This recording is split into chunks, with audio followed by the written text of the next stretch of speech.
Alors bonjour à chacun et à chacune de vous. Alors cette semaine, nous sommes au troisième dimanche de l'Avent. Et j'avais un peu de temps sur moi et je me suis dit, bon, je vais faire quand même cette semaine une petite vidéo. Est-ce qu'elle sera petite? Je ne sais pas, parce que parfois je me laisse aller et puis voilà, je ne calcule pas le temps. Mais je pense que c'est le dimanche de l'Avent, du premier au quatrième dimanche de l'Avent, pour fêter la naissance de Jésus. C'est toujours important de vivre ces semaines dans la réflexion, dans la méditation, dans la parole de Dieu et aussi scruter notre cœur. Tu sais, comme j'ai dit au tout début de l'Avent, quand on a commencé à entrer pour prier ensemble et scruter nos cœurs ensemble et devant Dieu surtout, la question était, je me rappelle la première question que j'avais posée à tout le monde, c'est, on est dans l'attente d'un sauveur, mais est-ce qu'on connaît nos attentes aujourd'hui, en 2023? Quelles sont réellement vos attentes devant Dieu? Nous savons profondément que tous, chacun et chacune de nous, moi y compris bien sûr, nous cherchons tous l'amour, aimer et être aimé. Nous cherchons la paix, la sérénité. Nous cherchons la justice. Nous cherchons toutes ces choses-là, la joie. Nous cherchons même l'éternité. Mais est-ce que nous savons vraiment où chercher ces grandeurs divines qui sont déjà en nous? Parce que tout cela, c'est une attente qui est là, en nous, ici et maintenant, mais est-ce que nous nous en servons? Alors voilà, c'est un peu la première semaine qu'on avait dit, parce que le grand thème, c'est « Viens Seigneur, montre-moi ton visage. J'ai tellement d'attentes dans mon cœur. Viens Seigneur, montre-moi ton visage. » Mais dans ce grand thème de l'Avent, peut-être que quelque part, ce grand thème exprime aussi, en quelque sorte, une espèce de cri, un cri d'insatisfaction. Nous avons des attentes, mais est-ce que nos attentes sont plutôt...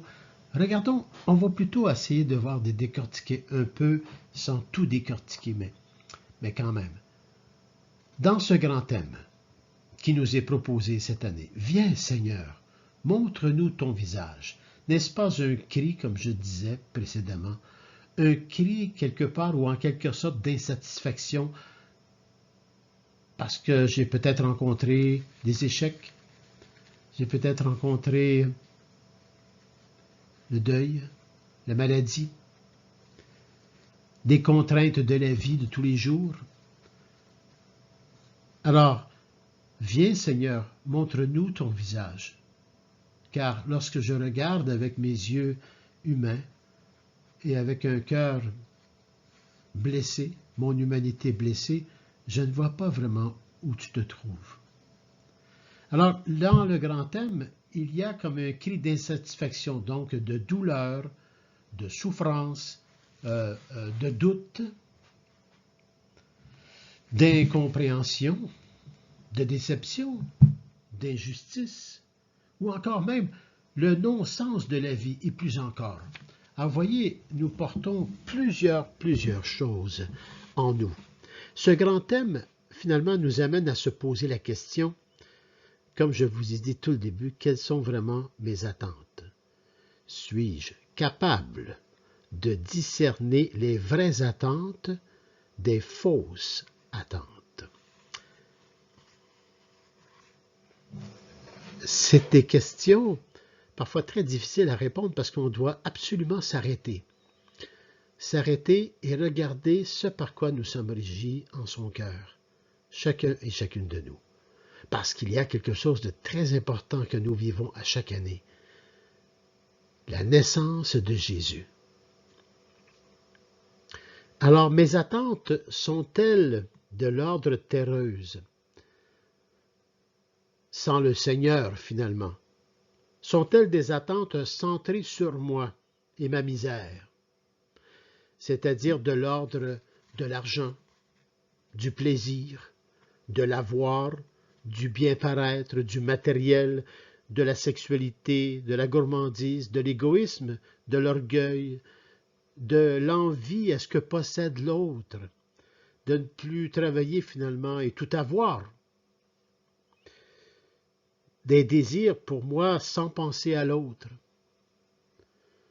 Je veux et je pense juste pour moi, sans penser à l'autre, sans penser au bien commun, sans penser à mes frères et sœurs, et plus encore, de quel ordre sont mes attentes? Est-ce que j'ai des attentes centrées sur moi? De quel ordre sont vraiment mes attentes? Parce que lorsqu'on prend conscience de cela, on peut aller beaucoup plus loin avec le grand thème. Viens Seigneur, montre-nous ton visage. Parce que ce genre d'attente terreuse nous amène que des déceptions, souvent de l'esclavage de toutes sortes aussi. Alors, au contraire, est-ce que mes attentes seraient de l'ordre de la foi? Ah, voilà quelque chose qui nous intéresse.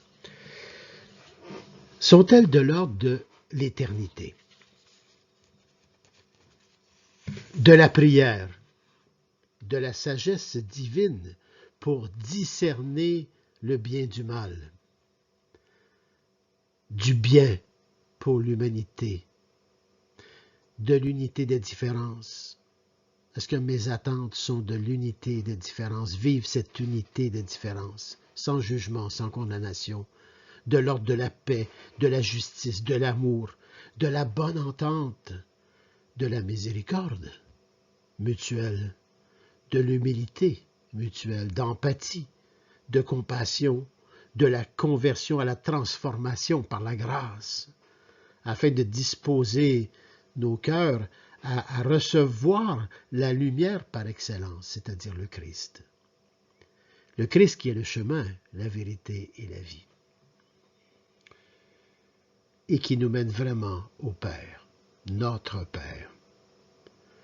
Ou encore, mes attentes sont-elles de l'ordre de répondre au cri de Jean le Baptiste?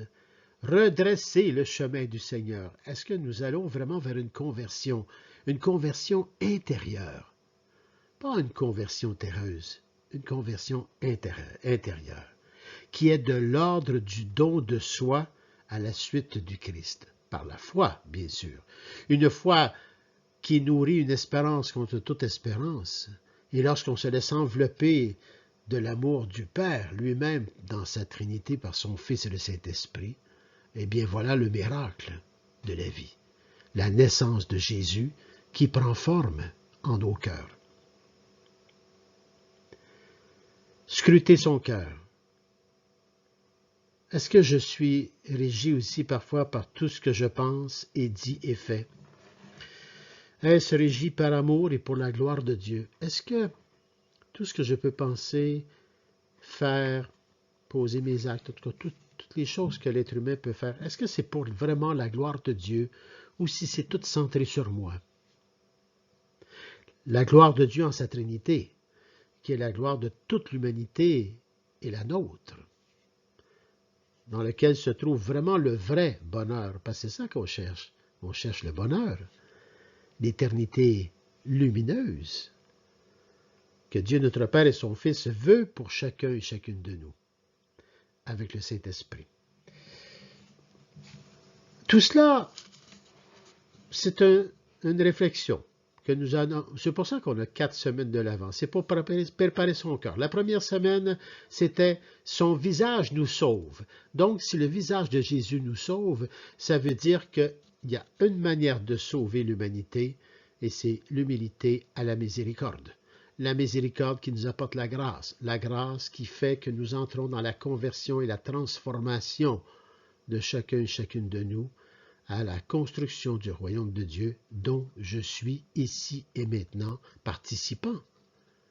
Mais est-ce que j'accepte de participer à construire le royaume de Dieu à travers toutes les pauvretés et les misères qui sont autour de moi et qui ne sont pas de Dieu? Ça demande beaucoup de miséricorde, comme Jésus sur la croix. De quel ordre sera mon oui aussi? Ah, le oui, le fameux oui. Donc, la première semaine, son visage nous sauve, ça veut dire que nous étions en train de se préparer au pardon.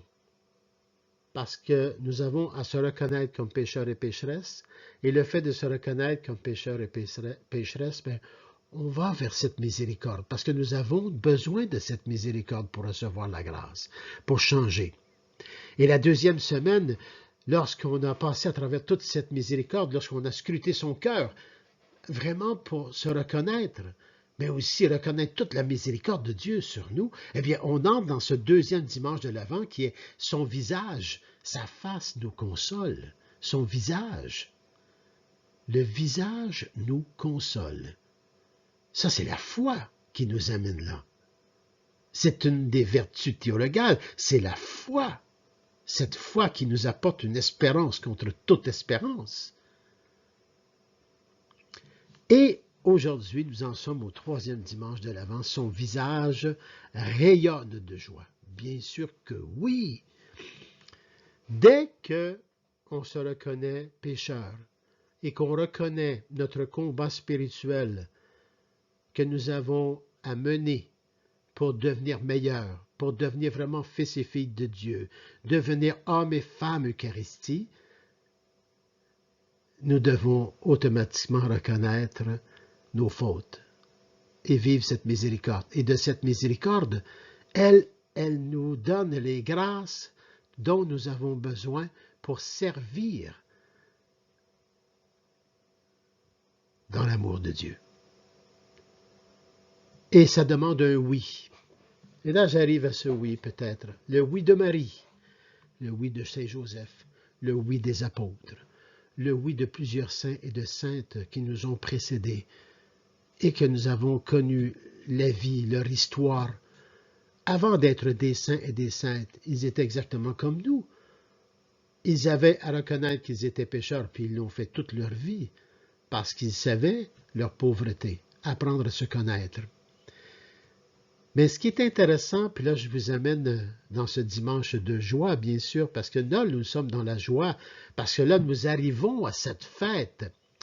Si le cœur de notre humanité pouvait avoir autant de joie à accueillir la naissance de Jésus qu'ils ont à accueillir le Père Noël. Si on avait seulement ça. La joie de la naissance de Jésus qui sauve l'humanité.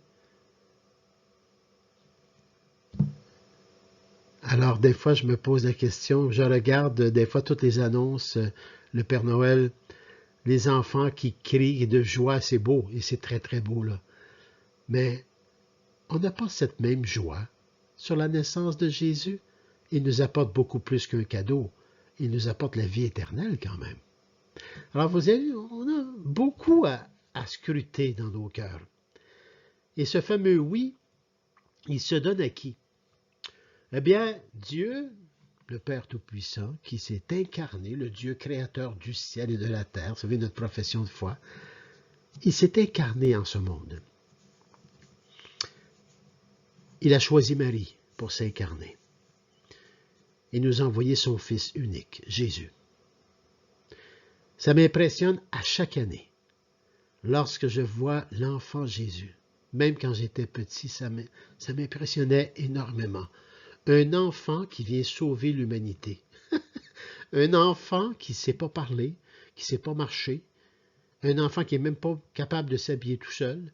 Un enfant que s'il est malade, il a besoin de quelqu'un. Un enfant qui est totalement dépendant vient sauver l'humanité. Réfléchissons un peu là-dessus. Cet enfant est Dieu. Comme si Dieu était un enfant. Et un enfant, nous savons qu'il est totalement dépendant de l'amour. L'amour qui va s'oublier soi-même. Combien de fois nos parents se sont oubliés? Le don de soi pour prendre soin de nous. Combien de fois ils ne se sont pas fait plaisir parce que leur plaisir était de se donner à nous par amour. Alors Dieu arrive comme un enfant qui sauve l'humanité. Et cet enfant est totalement dépendant de toute l'humanité qu'il va sauver. Mais il a besoin de notre oui. Il a besoin, oui, par amour. Qui oserait abandonner un enfant? Et vous savez, ça s'est vu dans l'histoire de l'humanité. Des enfants qui non seulement ont été abandonnés, mais aussi qui ont été tués. Alors c'est sûr que Jésus, en vieillissant, nous a donné cet enseignement des plus riches. Scrutez son cœur, le cri de Jean-Baptiste au désert. Convertissez-vous, croyez à la bonne nouvelle. Je suis venu vous apporter la bonne nouvelle. Votre joug deviendra léger. Je suis le chemin, la vérité et la vie. Un enfant, Dieu. Dieu est totalement dépendant de nous dans le sens qu'il attend notre oui. Il n'est pas un Dieu dictateur, il est Dieu amour. L'amour n'est pas quelque chose qui a un rapport à la dictature. L'amour, c'est le respect de la liberté de l'autre, là où il est rendu. L'amour attend avec patience, ténacité, persévérance, beaucoup de miséricorde. Il attend. Et il nous capte par son sourire, son visage, son beau petit visage d'enfant qui vient sauver, qui vient consoler, qui nous rayonne, ce visage qui rayonne de joie. Et comment voulez-vous ne pas succomber à aider cet enfant? Et ce visage rend toute chose possible. C'est le visage de Dieu. Cet enfant a besoin de nous. Dieu a besoin de nous. Il nous demande le premier pas, faire l'effort du don de soi. Un coup qu'on fait ce premier pas avec humilité et miséricorde, il va nous donner les grâces de puissance divine pour poursuivre notre chemin, toujours avec cette humilité et cette miséricorde. Cheminer à devenir toujours meilleur, cheminer à vivre le don de soi, à devenir vraiment fils et filles de Dieu, hommes et femmes Eucharistie.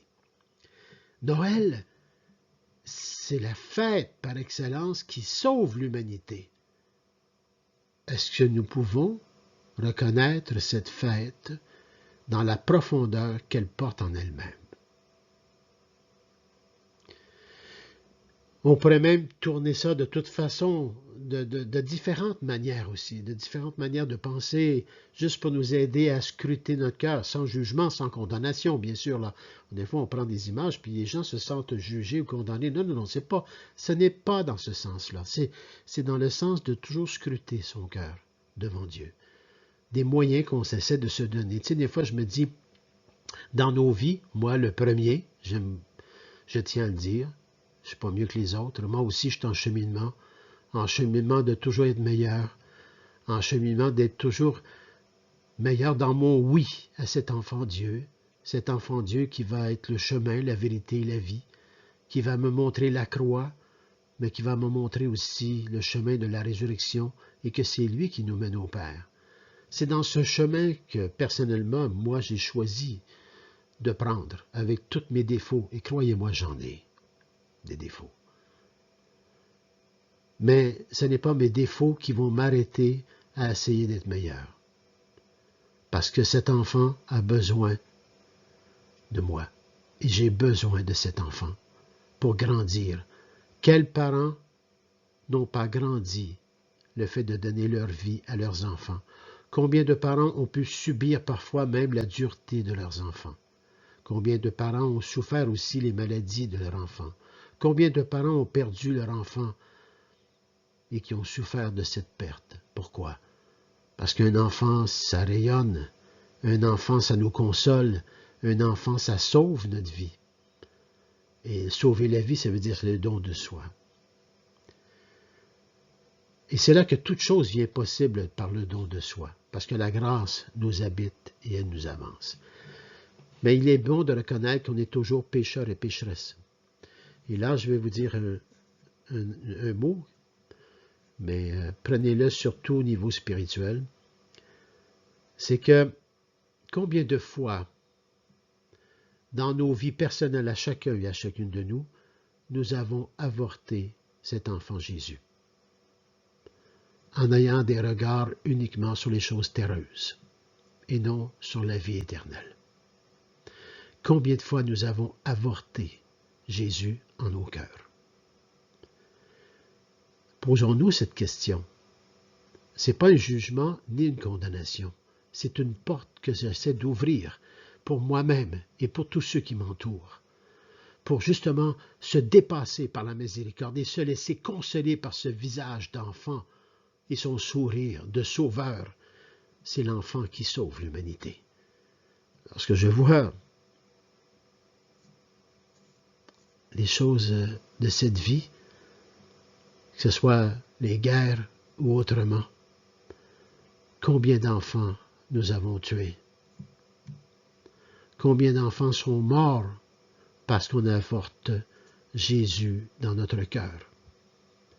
Combien de divisions il y a eu parce qu'on a avorté Jésus dans notre cœur? Voyez-vous, Jésus est vraiment le Sauveur. Il nous apporte le pardon, il nous donne la foi, il nourrit notre foi. De cela arrive la joie, non pas n'importe quelle, une joie divine. Et si on se laisse absorber par tout cet amour de Dieu, on entre dans la paix et la sérénité. Et cette paix et cette sérénité nous fait prendre le chemin que Jésus nous a montré. Alors, Noël, c'est pas le Père Noël. Noël, c'est la fête par excellence qui nous fait entrer dans ce cheminement d'amour, un cheminement libérateur, un cheminement rédempteur, un cheminement de pardon, de foi, de joie et de paix. Tous nos jougs deviennent légers avec un enfant Dieu dans notre cœur. Alors, Jésus prend naissance à chaque année depuis 2000 ans passés. De quelle façon vient-il naître? Il demande juste à naître dans notre cœur. Laissez-le grandir. Il a grandi en taille et en sagesse. Laissez-le prendre toute la place dans votre cœur. Laissez-le nettoyer tout cela. Regardez cet enfant, comment il travaille.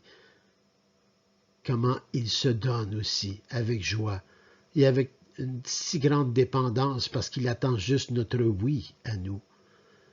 Un petit enfant, c'est Dieu. Et Dieu nous interpelle par amour, par un petit sourire, un visage qui console, un visage qui sauve. Et ce visage, c'est une communion d'amour par laquelle toute chose devient possible. Mais il faut apprendre à s'abandonner, il faut apprendre à se pardonner parce qu'on reçoit le pardon. Mais le pardon n'est pas tout. Il faut entrer aussi dans ce cheminement dont Jean-Baptiste a crié, même Jésus, convertissez-vous, transformez-vous par la grâce. Regardez les choses éternelles qui sont autour de vous et en vous. Ne vous laissez pas leurrer par les illusions des choses terreuses de ce monde. Dieu est vraiment vivant, mort, ressuscité, et toujours cet enfant qui nous interpelle dans sa dépendance d'amour. Il demande notre oui, et ce oui fait ce que Marie elle a fait, et ce que Saint Joseph a fait, ce que les apôtres ont fait, et ce que tous les saints et les saintes ont fait. Nous avons des exemples par milliers qui nous ont précédés pour nous montrer ce chemin, qu'ils ont pris le chemin du Christ qui sauve l'humanité. Est-ce que nous avons cette joie en nous? Cette joie d'avoir cette opportunité de devenir meilleur et de devenir exactement ce que je veux finalement? Je veux vivre l'amour. Je veux être aimé et aimé. Sans possession, juste l'amour. Je veux la justice, pas celle des hommes, celle de Dieu. Je veux la paix